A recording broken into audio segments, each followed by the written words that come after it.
La Confédération syndicale gabonaise, fondée le 4 octobre 1969 et affiliée à la CSI Afrique, sera en vitrine du 20 au 21 février 2026 lors de son congrès électif pour refonder la COSIGA qui a du mal à se faire une place au Zénith, après le décès de son secrétaire général Philippe Djoula. C'est dans ce cadre que Brice Ngomanda, l'une des cartes du puzzle, candidat déclaré, après avoir fait le tour de 8 provinces, a déposé sa valise de projet de société dans la province de l'Estuaire le 14 février 2026 à la plage de la Sablière pour fixer la direction du vent de son engagement au futur poste de secrétaire général de la COSIGA. Je tiens également à vous dire merci parce que vous avez accepté de soutenir cette candidature. Donc, mon point de vue qui devient le point de vue de tout le monde. Cette réunion, en principe, devrait être une réunion de préparation de la campagne, de stratégie de l'élection. Comment est-ce que ça va se faire? Qu'est-ce que les adversaires en face? Jusque-là, nous savons tous que je suis le seul qui a déclaré officiellement sa candidature. Parce que j'ai consulté tout le monde. Je suis allé à Port-Gentil, j'ai rencontré l'Union provinciale de l'Ogooué maritime, j'ai fait un meeting à Lambaréné où j'ai convié l'Union provinciale de la Nyanga, de l'Angounié, du Moyen-Ogooué et du Wollentem. Tous ces représentants ont accepté, ont validé notre candidature. La partie en face, même si elle n'a pas encore déclaré officiellement sa candidature, elle est en train de développer des stratégies pour gonfler la liste des électeurs potentiels. Notre but, lorsqu'il y a eu la dernière réunion du bureau exécutif en début de semaine, nous avons découvert qu'il y a une caisse noire, l'existence d'une caisse noire, entretenue par la TG et la SP. Ils ont reconnu qu'ils ont fait des dépenses de cette caisse dont le secrétaire général par intérim n'avait pas connaissance. On pose des questions sur les entrées et elle nous informe qu'une partie de l'argent avait été mis dans une caisse noire pour combler certaines dépenses sans que le secrétaire général, qui est l'ordonnateur principal, ne soit informé des décides, sans que le bureau exécutif dont nous sommes membres ne soit au courant. C'est au cours de cette dernière réunion que nous avons appris l'existence d'une telle caisse, ce qui n'est pas normal. Si on réussit à faire ça en tant que TG, qu'est-ce qu'on est capable de faire demain? Et dans cette caisse, il y a eu plus d'1 million à l'intérieur. Cette caisse, cet argent a été utilisé intégralement sans que le secrétaire général par intérim n'en soit informé, sans qu'il ne soit informé de l'existence de cette caisse. C'était pitoyable. Donc nous avons accepté de mettre fin à une telle gabegie. Si le siège est aujourd'hui insalubre, sale, occupé par des personnes qui refusent de payer leur loyer, c'est parce qu'à la tête, il y a la division. Parce qu'à la tête, on ne respecte pas le secrétaire général par intérim. Donc on fait ce qu'on veut. On empêche que les gens partent mettre l'argent dans la caisse de la Confédération parce que là-bas, il faut la double signature. Il faut signer le chèque, il faut 2 signatures pour sortir l'argent dans le compte. Donc pour éviter que cette difficulté-là, ils sont obligés de créer les paiements en espèces donnés à la SP. C'est regrettable. Vraiment, c'est des secrets qui doivent être portés à l'ensemble des congressistes. Tout le monde doit être au courant. Et quelqu'un me disait, rien qu'à cause de cet acte-là, on devrait être capable de dire, on refuse sa candidature. Elle ne devrait pas poser la candidature parce qu'elle a géré l'organisation. Elle a pris la décision de gérer l'organisation. Donc toutes les personnes qui ont géré l'organisation, normalement, ne devraient pas poser la candidature. Ceux qui ont la signature ne devraient pas. Parce que l'état de caisse aujourd'hui, on est obligé de demander aux adhérents de cotiser pour qu'on organise le congrès. C'est honteux. C'est honteux. Je n'en fais pas un sujet de campagne. Mais je voulais simplement porter à votre connaissance. Je vous ai dit que je n'aime pas parler des individus. Je parle des systèmes.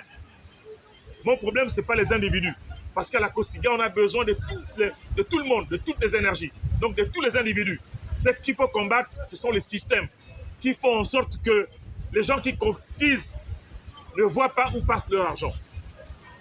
Ces systèmes qui font qu'aujourd'hui, les toilettes, c'est une honte. Tu ne peux pas aller dans les toilettes de notre siège et être en paix, être à l'aise. Tu es à l'intérieur, tous ceux qui sont dehors te voient. On te voit en train de t'asseoir, on te voit debout, en train de secouer. C'est pas normal. C'est pas normal. Donc, notre candidature, c'est en vue de changer l'image de cette confédération, de cette institution. À l'international, nous ne sommes plus crédibles parce que nous devons. Les cotisations de l'organisation à l'international ne sont plus payées.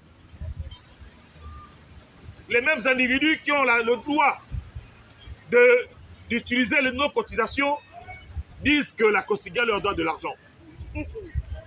Les mêmes personnes. Elle va vous dire, moi, j'ai prêté de l'argent, l'organisation me doit. Mais elle te dit qu'il existe une caisse noire qu'elle a utilisée.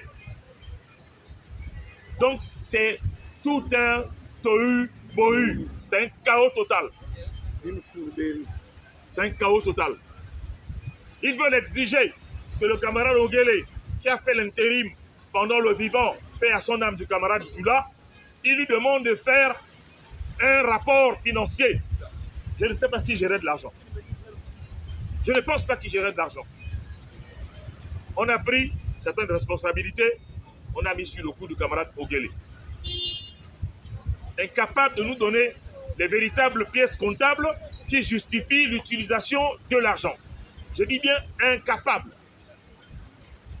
Donc demain, c'est l'occasion qui nous sera donnée pour dire non à cette fourberie, non à cette gestion. Une maman, c'est une femme responsable. Je dis bien une maman.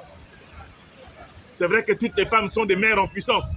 Mais une maman, quelqu'un qui a quand même à la maison un enfant, qu'elle élève, qu'elle éduque, elle a vu naître, c'est quelqu'un de responsable. Une maman qui est mariée, c'est une femme responsable. Donc, je ne vais pas continuer à sortir de cette comparaison. Je veux juste seulement nous rappeler que nous avons pris ensemble cette décision. Nous avons pris la décision de faire changer les choses. Ça veut dire que parmi vous qui êtes ici, je vais être le secrétaire général. Parmi vous, il y aura les membres du bureau exécutif. Parmi vous, vous allez venir travailler pour changer les choses de la COSIGA. Parmi vous, il y a les responsables des départements qui font que la COSIGA soit connue à l'extérieur. Demain, il va à Port-Gentil. Il va au procès à Port-Gentil. Il va défendre les travailleurs. Il est obligé de partir dans des conditions qui ne sont pas gaies. Il faut que les travailleurs qui sont là-bas cotisent pour qu'ils puissent partir. Si on ne fait rien, il risque de ne pas être au Congrès plus tôt. Ce meeting devait être un meeting de préparation des stratégies par rapport au déroulement de l'élection. Les textes sont clairs. Les membres de la Confédération, ce sont les syndicats, ce sont les fédérations, ce sont les unions provinciales. Donc même si un syndicat amène 10 000 personnes pour remplir la salle, ce n'est pas les 10 000 personnes qui iront dans les urnes. C'est la voix du syndicat inscrit et actif. Quand j'entends par actif, c'est qui a payé ses cotisations. Parce qu'il y a un membre de droit, celui qui a payé ses cotisations. Donc, je vous en prie, s'il y a parmi nous des syndicats qui n'ont pas encore donné leurs cotisations à la Confédération, informez-nous. Informez-nous, qu'on regarde s'il est possible qu'on fasse quelque chose avant le Congrès. Informez-nous. On a le droit d'aller regarder le bilan financier que l'organisation qui est à jour de ses cotisations. Il n'y a que celui qui paye ses cotisations, qui peut aller regarder comment a été dépensé son argent. Et demander des comptes. Et ne pas donner quitus. La stratégie pour nous, c'est qu'il ne faut pas qu'on donne le quitus de la gestion financière, de leur mandat. On dira, vous n'avez pas le quitus des congressistes parce que votre gestion n'a pas été bonne, n'a pas été claire, n'a pas été lucide. La commission de contrôle des finances n'existe pas. Elle n'avait jamais été mise en place depuis le congrès de 2019. Donc, cette année, à ce congrès, si vous n'êtes pas dans le bureau exécutif, vous devriez être au moins dans la commission de contrôle des finances. C'est important. Cette commission nous oblige à avoir la transparence et à respecter les procédures d'utilisation de l'argent de la Confédération. Sans la commission de contrôle, le bureau exécutif fait tout et n'importe quoi. Donc il faudrait que nous fassions pression pour que cette commission-là voie le jour à ce congrès et fonctionne après le 21 février, que cette commission-là rentre en fonction. Voilà le message que nous tenions à vous dire. Il y a une information qui circule comme quoi je suis à Mwanda. Je travaille à Mwanda. Comment je vais faire pour être à la tête de la Confédération? Comilog va de Mwanda jusqu'à Ovendo. Nous avons un siège là, ici à Libreville, en face de Mbolo. Nous avons le port où nous déchargeons notre minerai de manganèse. Il emploie plus de 350 agents Comilog. Je ne serai pas le premier agent de la Comilog à occuper la tête d'une confédération dont le siège est à Libreville. Mon collègue Emar Kisengori est le président de la CSTG. Il travaillait à Mwanda. Dès qu'il a obtenu la tête de sa confédération, l'employeur a aménagé son poste du côté de Libreville. Donc ça, c'est une question de cuisine interne. Ça ne m'empêchera pas d'être à la Confédération comme secrétaire général. Ça me rapprochera de l'organisation. Les objectifs, notre plan, notre projet, vous le connaissez déjà. Nous devons refaire ce bâtiment. Nous allons tisser des alliances avec des partenaires qui n'attendent que ça, qui attendent simplement que nous occupions la tête de cette confédération pour venir nous épauler et refaire les travaux de notre bâtiment. Ils sont prêts, ils sont à la porte, ils attendent. Donc, s'il n'y a pas un hold-up.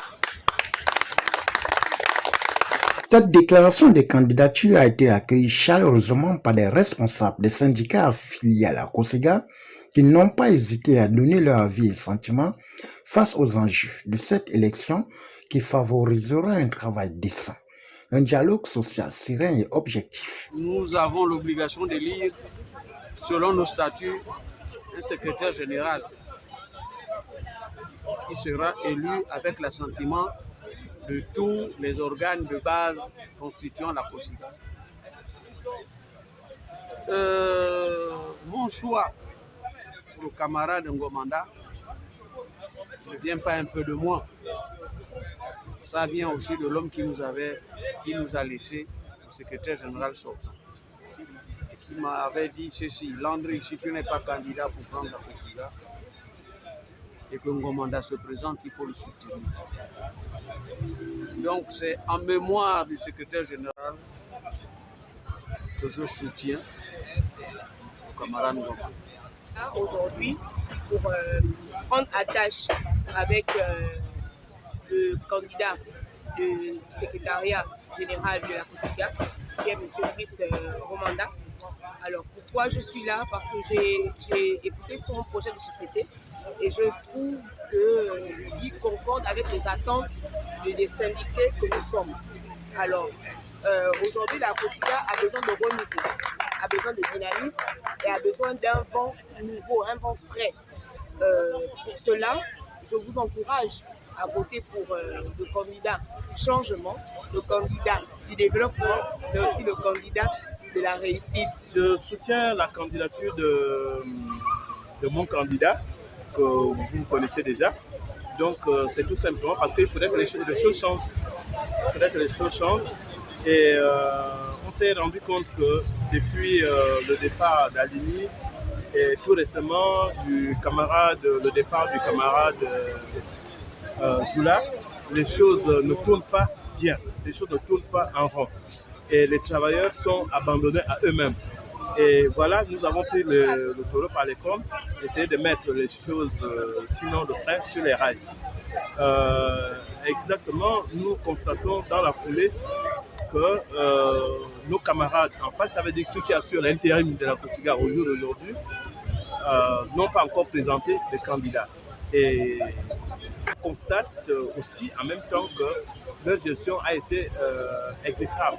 Pour reconstruire la COSIGA, on a besoin des hommes responsables, des hommes qui ont la vision, pas des hommes d'unité. Nous voulons amener une COSIGA qui doit avoir un nouveau visage.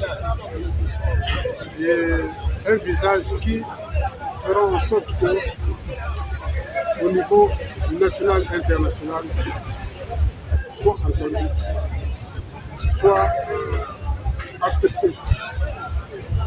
Donc pour moi, la candidature du camarade, je suis d'accord avec lui, parce que depuis là, il n'y a pas eu de... Et aussi, parce que j'ai constaté que il y avait, la COSIGA a connu beaucoup de faiblesses.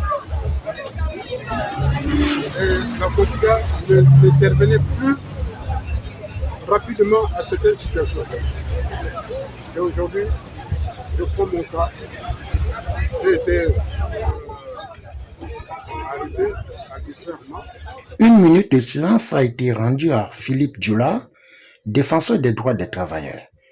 Au finish, Brice Ngomanda invite les électeurs à voter utile afin de lui accorder la victoire pour mettre en exergue sa vision, sa mission et engagement à signer pour le rayonnement de la COSIGA face aux défis à relever dans la 5e République.